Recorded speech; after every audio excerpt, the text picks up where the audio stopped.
Hey y'all, we're back. Today we are going to be talking about a case that does include child sexual assault, and I apologize for that in advance. All murders are a tragedy. When it involves children and goes unsolved for so many years, it hits so much harder for the families and the community involved. This case is one that happened with no reason other than because he could. It left the community feeling unsure and lost. Thankfully, in recent years, there have been new findings in this case and even the possibility of an answer as to who did this to give the families so much more closure. As the rain fell and flooding happened all around Austin, Texas, 4 young girls were at I Can't Believe It's Yogurt ice cream shop. Jennifer Herbison, who worked at ICBY, was 17. She was described as hardworking, caring, an animal lover who played t-ball as a young girl, and she ran track as she got older. Her sister Sarah, who was 15, was also there that night. She played basketball, and her claim to fame was not scoring, but her ability to foul every game. She was a cheerleader as well, so she would play a game for the girls' team, and then she would go and cheer the boys on, even during the playoffs, and everything in between. Both girls were also a part of the FFA, or Future Farmers of America, and they were raising and showing sheep. Amy Agers, who was 13, was described as a country girl with a love of animals. Her family lost out on all of their future with Amy. The last girl was Eliza Thomas, who was 17 years old. Her family truly struggled with her loss, and Eliza was also an animal lover. Her sister continued her passions for her, and she even entered her pig in a livestock show that Eliza had signed up for prior to her death. Sarah and Amy had gone to ICBY to get a ride home from Jennifer to the girls' home where they were supposed to have a sleepover that night. They were waiting for Jennifer and Eliza to finish cleaning and closing ICBY for the evening. As the girls were closing, the police believed that someone entered the store to commit a robbery, but upon finding the girls there, a more heinous series of events would unfold. The girls were forced into a storage room in the back of the shop where they were told to disrobe, and they were bound with their own clothing. During this time, at least one of the girls was raped, leaving DNA evidence behind. Jennifer, Sarah, and Amy were found shot in the back of the head with a .22 pistol. Amy was found in a different part of the shot in the back of the head with a .22. However, it missed her brain, and she was then shot again with a .380, which caused severe damage to her brain.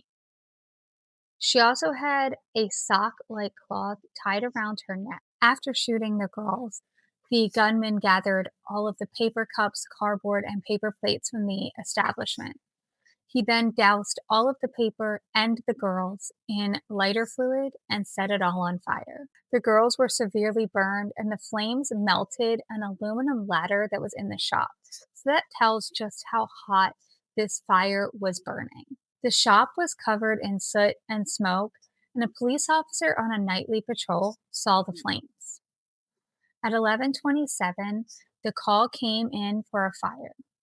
The fire department came in, hose blazing, doing their best to contain and put out the fire that was at hand. After the fire was out, the call was changed to a robbery and murder, as they had discovered the first 3 girls in the storage room. John Jones was the investigator en route to the scene for the 3 girls. While en route, however, they did call and inform him that they had found a 4th body. Jones actually had a film crew with him that night as a ride-along, coincidentally, and due to the use of the fire hoses, soot, and smoke covering the shop, a lot of evidence gathering, such as fingerprints, was very difficult. ATF, FBI, and the Texas Department of Safety were all contacted for the murders and the fire. Maurice Price was arrested just a few days later with a .22 caliber gun, and he said that he drove the getaway car for Michael Scott, Robert Springsteen, and Forrest Welburn. The 3 denied any involvement in this at all. And a group of community members who believed in the supernatural became involved as they were talking about the murders, especially one of the members whose home was eventually searched. In the home, they did find occult items, but they didn't find any evidence or connection to the murders or anything to the case. Further, a sketch was put out of a man who was seen just sitting in his car, and that sketch did match the sex crimes unit for another case that involved 3 men. The men had fled to Mexico where he was caught and they were all arrested. The Mexico government said that the men confessed to the killings and that they would be tried in Mexico. But the details that they gave on the killings and what happened didn't match. So they were re interviewed in America where they recanted everything. 6 people have now confessed in writing to the crime, and in 1994, John Jones would end up leaving homicide, but he said he never really forgot about this case. The families were left with no answers and were affected forever.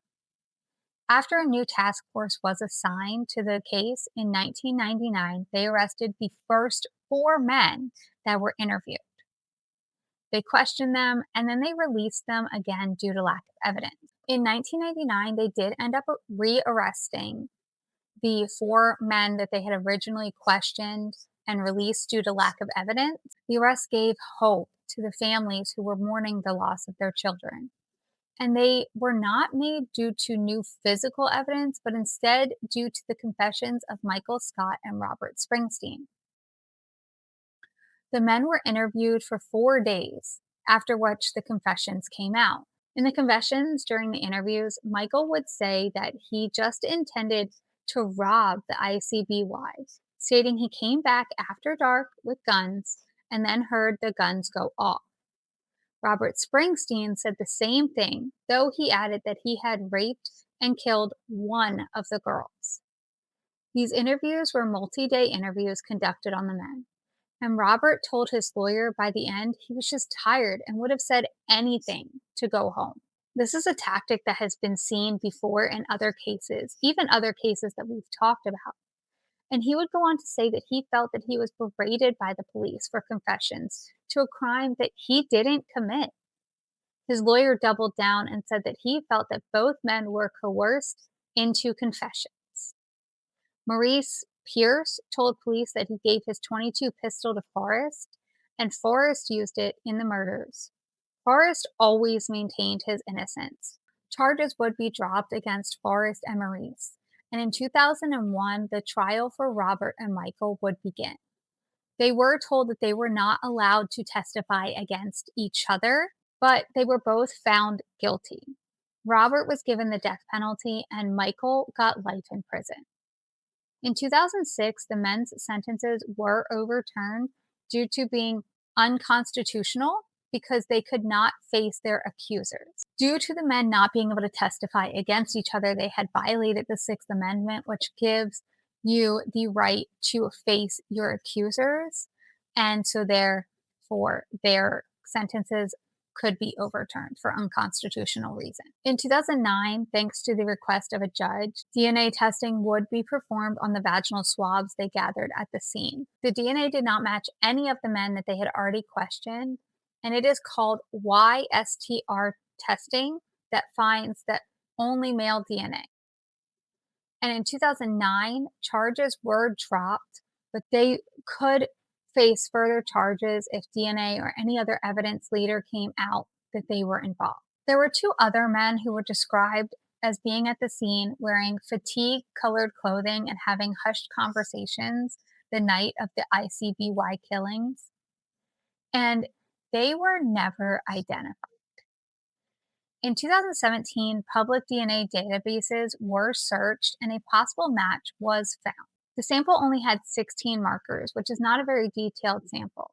However, they did run it in the database anyway with any DNA that was given through the prison system or any other reason. A possible match did come back, but it came back to a sample that was given anonymously.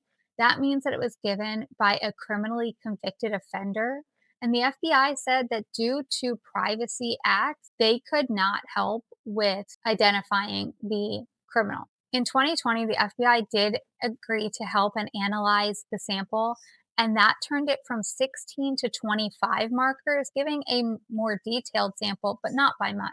However, once they were able to get these other markers in the sample, it no longer matched the anonymous criminally convicted offender. In June of 2025, the .38 cartridge found at the scene was finally entered into the national database. It came back with a match to a murder in 1998 that was unsolved in Kentucky.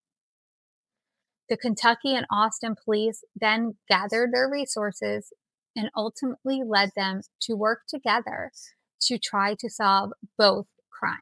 After 34 years as a cold case, a breakthrough was finally made. On December 1st of 1991, just 2 days after the murders at the ICBY, Robert Brasher was stopped by Border Patrol at the checkpoint of El Paso and Las Cruces, New Mexico. The drive from Austin to El Paso is about an 8-hour drive, so it is possible that he could have made it there. Robert was born March 13th, 1958, in Newport News, Virginia. He was said to be a normal teenager. He didn't commit any crimes, he didn't drink, he didn't do drugs, and he was just living his life. He did end up joining the Army after high school, and then he ended up leaving the Army in the early 1980s. He would end up going on to kill himself with a .38 pistol in 1999. Police had tried to apprehend him for an unrelated crime at a Super 8 in Missouri where he was staying with his family. During the standoff, he did take his wife, his two stepdaughters, and his daughter hostage, ultimately letting them go and taking his own life before the police could arrest him. Him taking his own life may have been a little bit of a silver lining in the case, however, as the patterns on the .38 that he used to kill himself ended up matching patterns on the casings found at the ICBY killing. With his suicide, he did take away some possibilities for any closure for the families.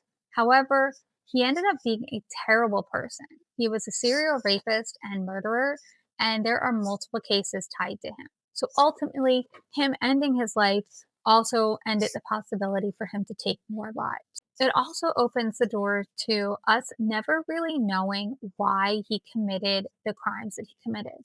And if there is a possibility that there was a second person there, or he just had two guns, there were two different bullets found. And so there is always that possibility that there was a second murderer at the scene. This was a short case as there was not a lot of information, though they did find the matching patterns on the bullet used for him to kill himself and the bullets used on the girls. They are still looking into DNA evidence so that they can conclusively say that he is their guy. I know this was a short case today as the case is still kind of ongoing. I hope you all have a great day. Have a great rest of your week, and I will see you next week. Bye.